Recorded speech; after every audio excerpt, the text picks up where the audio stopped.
Alright, so what's going on, guys? Today I wanted to make a video kind of just talking about my bike, really. I was gonna do a bike review, then I was also thinking about like things you should keep in your bike just in case, and you know, just gear that you should always have on you when you're riding. But I just kind of wanted to talk about my bike in general, so I'm kind of just gonna do all of it.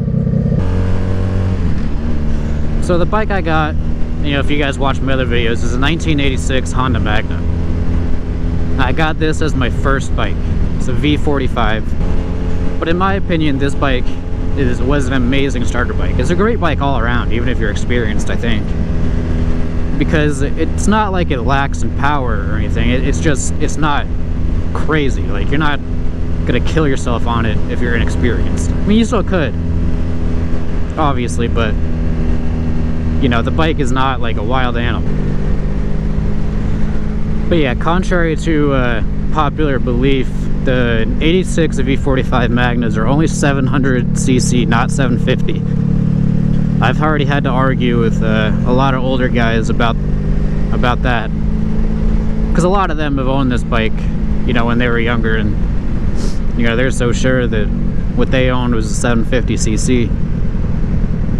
It's not the case though. It's a 700cc, and that's because the government imposed like a tax tariff for motorcycles over 700cc. So Honda just decided to make their bikes like 698cc, I think it is, but you know, obviously we just call it 700. So that's how they fixed that problem, and then they just kind of switched back and forth between 700 and 750cc as time went on. We have the 86 v45 Magna, just 700cc with a V4 engine. And I know a lot of experienced guys who have never ridden one of these are gonna, you know, tell you this is such a small bike, it's underpowered, it's only 700cc. But listen, CCs are not everything. You know, engine design has a lot to do with how the bike performs. And if I'm not mistaken, Honda used their V4 engine in their race bikes.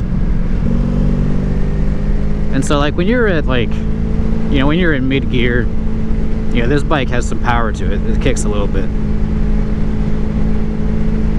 At low speed, it's not that crazy. So that's why I think this bike is a great beginner bike, because it's got more than enough power for the highway.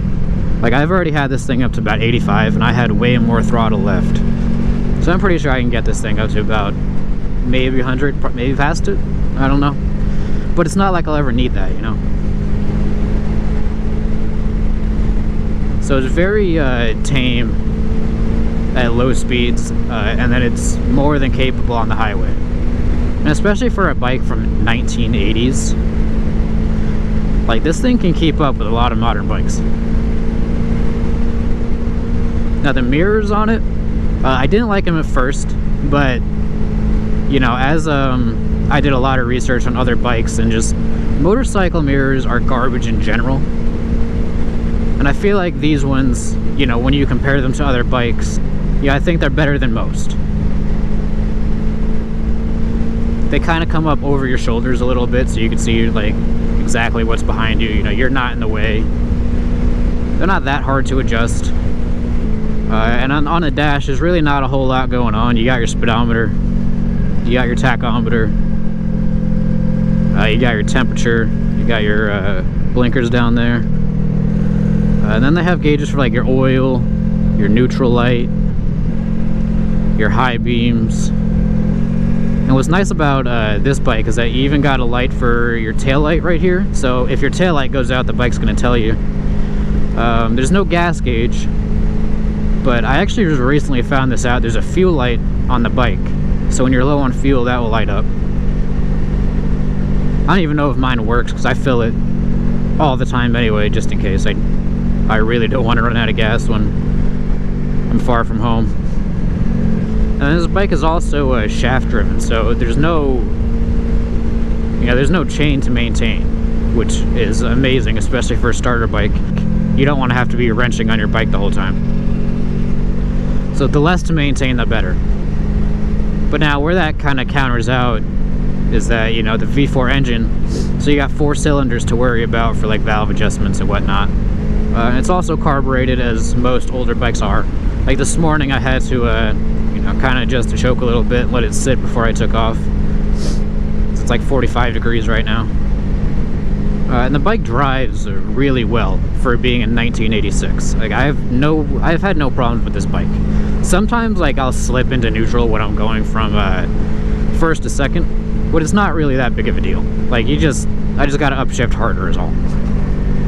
You know, I've had no problems with overheating. It's a water-cooled bike. And you know, for a cruiser, you can whip this thing around pretty well. Like it's not that heavy.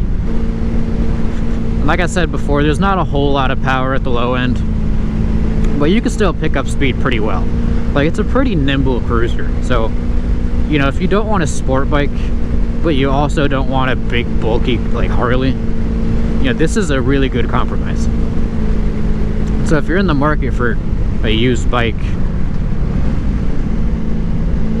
yeah, this is not a bad choice at all. And surprisingly, you know, you could find these things in pretty good condition a lot of the time, because, you know, people just love these Magnas. That's another thing. If you want to be like, if you want your bike to be unique on the road, you know, this is going to do it for you. Like, people come up to me and talk to me about this thing all the time, like at gas stations or if I'm parked in a parking lot. Because, like, you don't really see these too much. Like, people are always going for, you know, for the newer stuff. Yeah, people are always going for the newer, you know, more expensive stuff, trying to impress their friends or whatever. Like, I picked this thing up for $1,500 and it runs perfectly fine. So what I'm going to do is go up to the lake here real quick, get off the bike, and just show you guys it from that angle.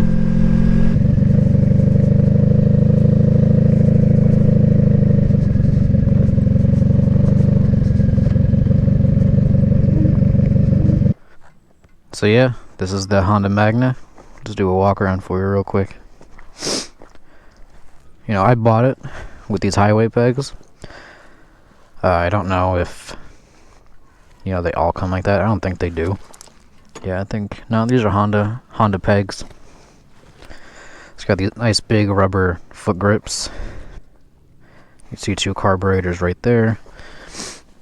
So good luck cleaning those out.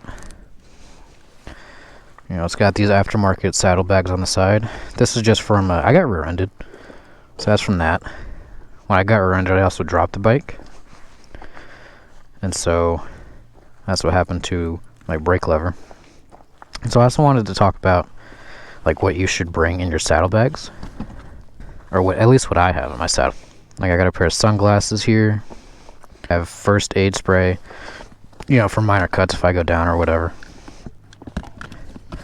I don't know if you can see in there, but I also have a, you know, pretty bright reflective vest. I have a set of wrenches here in case I break down or whatever. I also got these bad boys. Could be used for, like, anything. And I think, in my opinion, this is probably the most important thing to have, is a tourniquet. I keep one in both saddlebags.